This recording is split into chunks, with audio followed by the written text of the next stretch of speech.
So welcome everybody.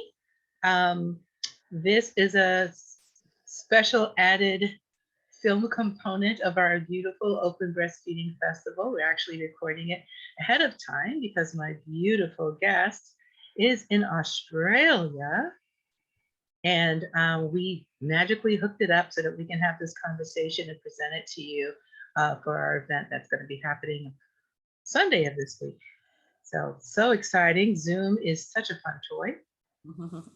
And I would like to introduce Maha lMusa, who is a wonderful birth worker, dancer, trainer, mama. And I'd like her to introduce herself, and then we will move into our conversation. Oh, thank you so much, Samsara. We have finally met. I'm so happy. Yeah. And I was saying to Samsara, I was actually in America in 2013 and 2015 speaking at a couple of birth conferences, and I really loved it. So I am Maha lMusa, and I am the founder of Embody Birth and Belly Dance Birth since 1997. So I'm in my 25th year now as the founder of this beautiful, sacred childbirth education program.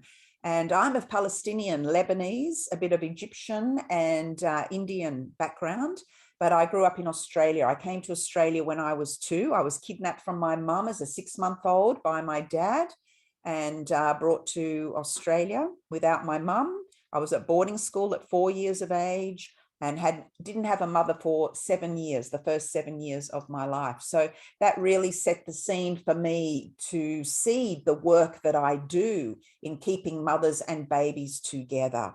And, you know, it's often when we reflect back on our life that we realize why we do what we do.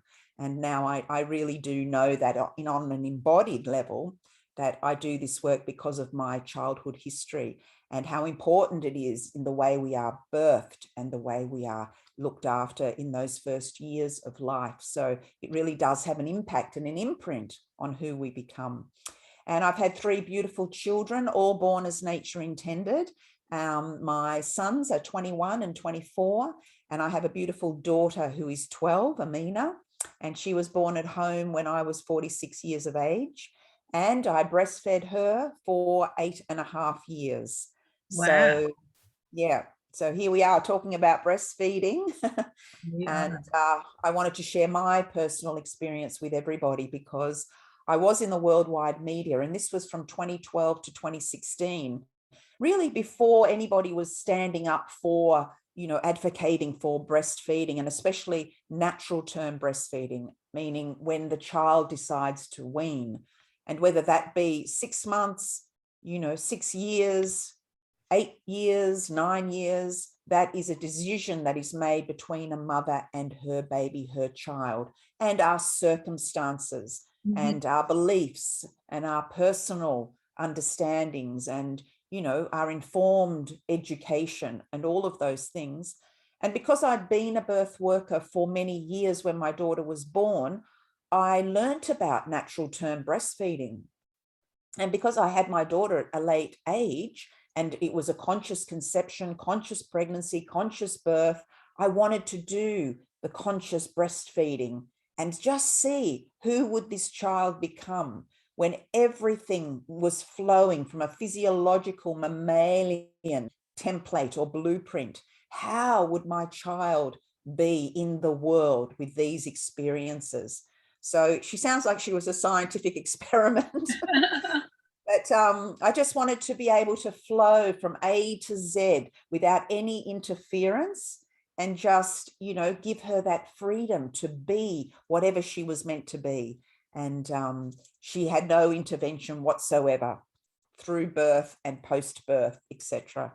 So, and she's an amazing, I'm so excited for your daughter. I mean, me too. As you're speaking, I find myself feeling emotional because that's something that's so lost in this world, that we are so far from our humanity.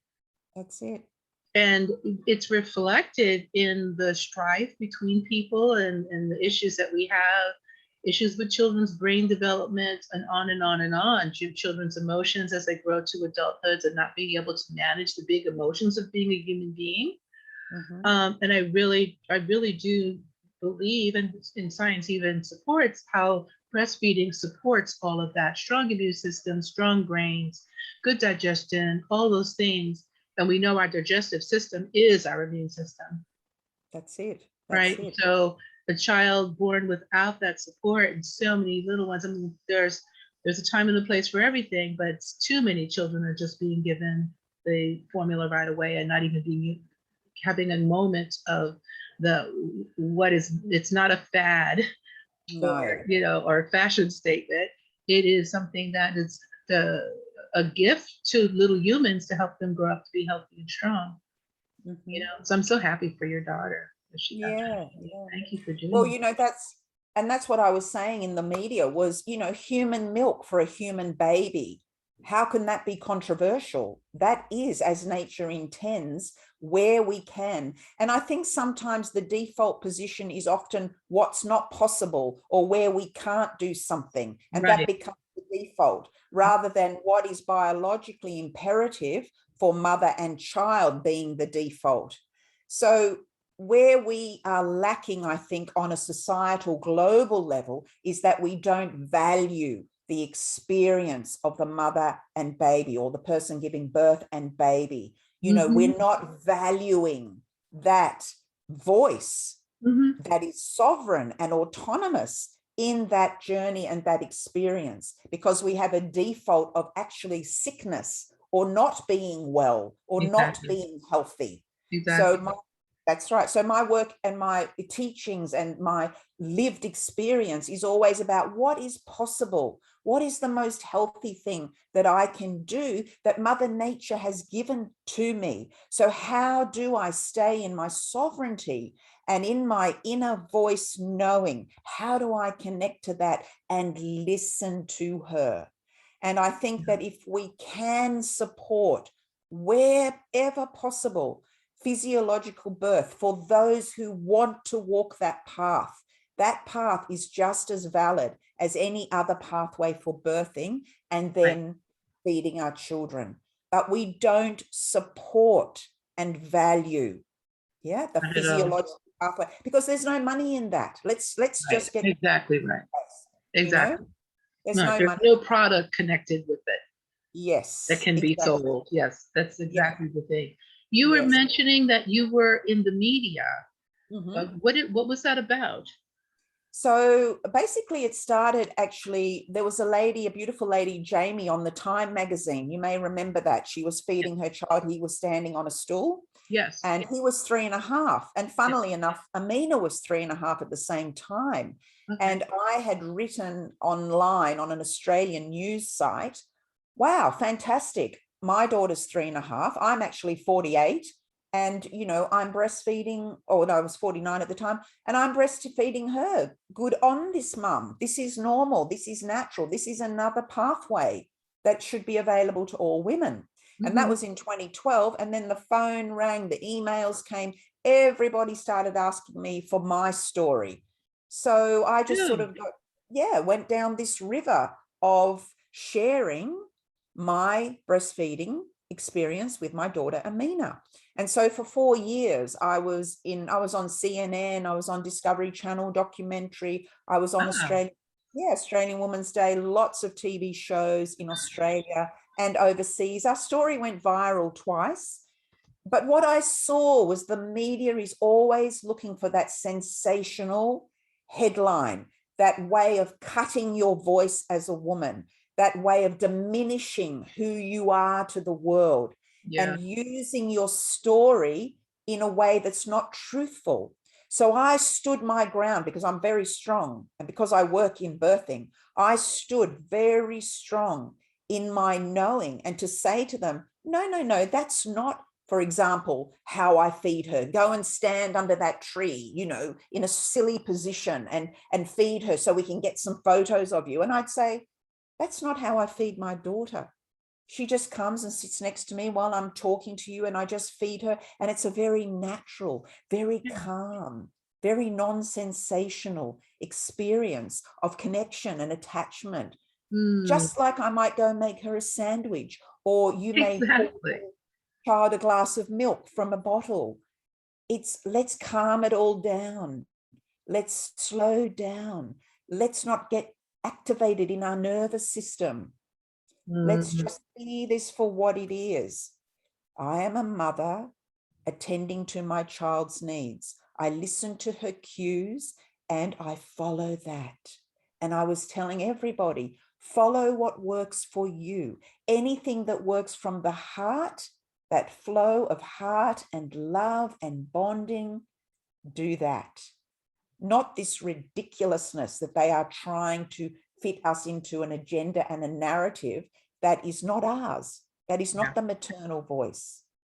So that is what I had to do. I had to stand very, very strong. And I learned a lot, Samsara, about the media and how complicit they are with governments to create an idea about this subject of breastfeeding that would be opposed or against anything that they were trying to put out into the world in relation to, you know, bottle feeding formula. And I said, it's not us and them. I said, those wars that you are trying to create, division between mothers, doesn't exist in our lives, on our day-to-day living.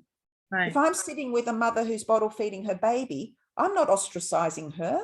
We're just sitting in the circle of womanhood and feeding our babies in a gentle and calm way.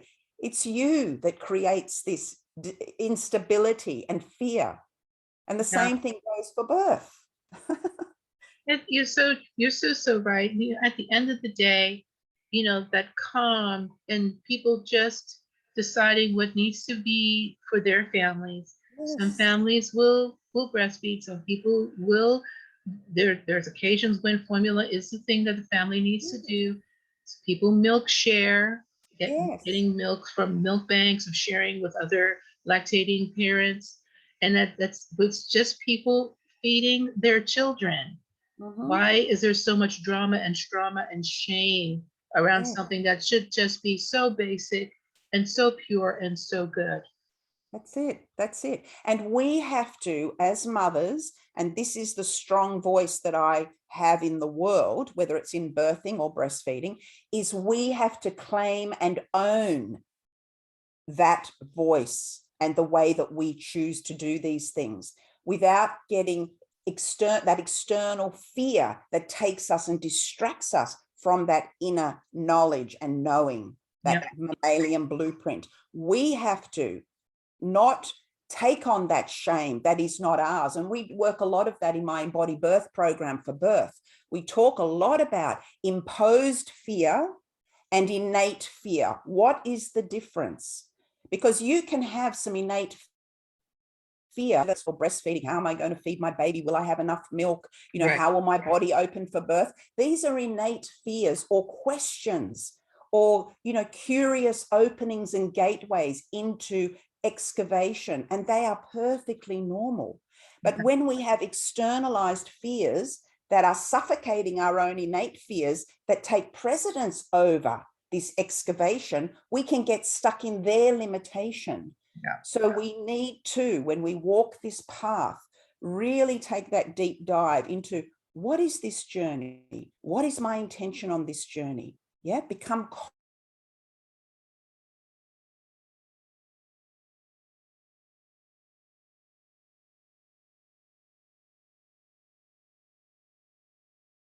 okay, now my friend is stuck.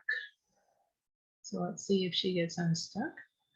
No. Okay, so we lost you for a few minutes. We lost the last couple of minutes of what you were saying. So if you could say it again.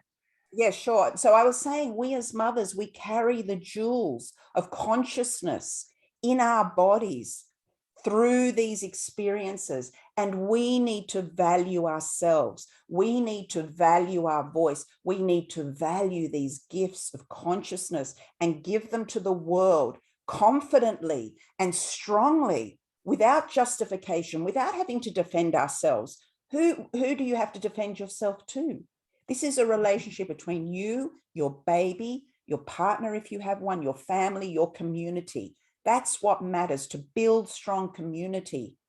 to build strong families so nobody can penetrate from the external fear into my self-referenced voice of truth. That's what I fight for. That's what I fight for. I Yeah. absolutely support that. And Yeah. I really, if I had a magic wand, I would, for folks who are choosing to breastfeed their children, to give them that confidence, as I do as a doula when someone's giving birth, the confidence that you can do this. Yes.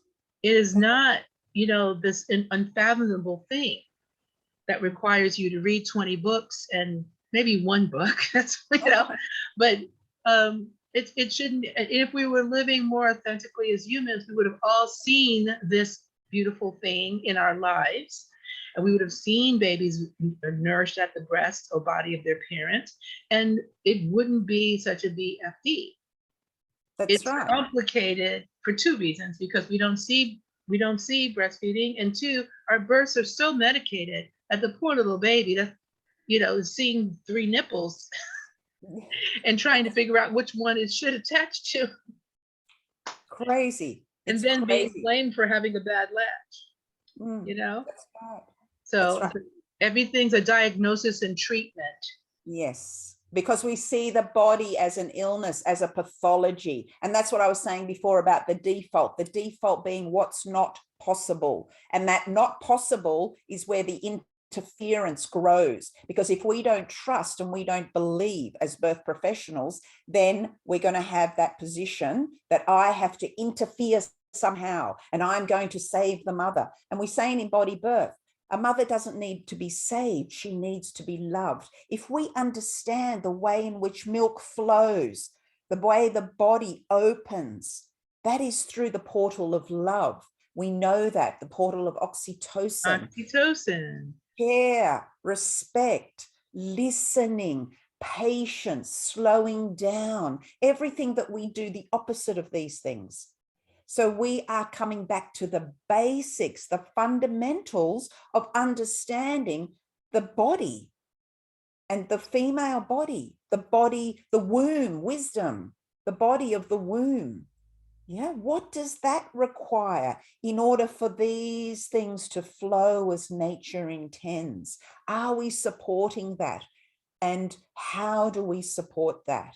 And we have to also take a look at ourselves as birth keepers. And we do a lot of that in embodied birth. How do I navigate myself in the world? How do I navigate the feminine or the female aspect or my womb wisdom in the world? How do I integrate the masculine aspects in the world? And I see that as I am anchored, but I flow around that anchor like the milk, as I said, flows, like the oxytocin flows. Yes. Yeah, it is all one beautiful journey when we are loved and supported. And that's what I hope. I'm 60 next year. I've been at this for 25 years. If we can come to that loving foundational place where all voices are valid and valuable and important on these rites of passages, this is what we need more than ever. Absolutely. Wow, I'm so grateful for everything that you've shared. And I feel like we should close up now and move on with, I processed this video that will be part of the Greater Festival on Sunday, and I will send you a copy. We're going to tape that too because it will be on Zoom, and I'll send you the whole thing so you can see how you fit into the beautiful whole of the event. Thank you for making this time to speak to me from Australia, a place that I really would love to visit one day when things are hopefully more, when things get a little less crazy and about traveling. I'll be very happy to come and see. How would you like to close? What would you like to leave us with?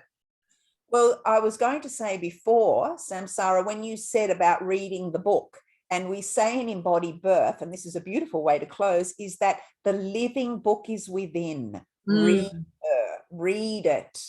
Yeah. This is the first port of call, that book that is already living inside yourself, and you are writing the new chapters to that book. Exactly. And then we pass that to our children. That is the legacy. And so they move forward from that. So the living book is within, read her. Yeah. That is a beautiful way to close. Well, I thank you so much, my friend. I'm so happy to have gotten to finally see you kind of sort of in person. No, beautiful. And with blessings on your family and your work. And we'll see you soon. Thank See you. you on Facebook. Yeah, see you on Facebook, Instagram. I'm under Maha lMusa too. You can get in touch with me and anything, anytime. I'm happy to talk to people. Do you have a website, my dear? Say your website. Yes, it's mahalmusa.com. MAHAALMUSA.com. And I've got lots of resources. I do counseling. I'm doing an online embody birth training, lots of things. So please get in touch. Yeah. All right, my dear. See you well. Namaste. Namaste. Namaste. Bye.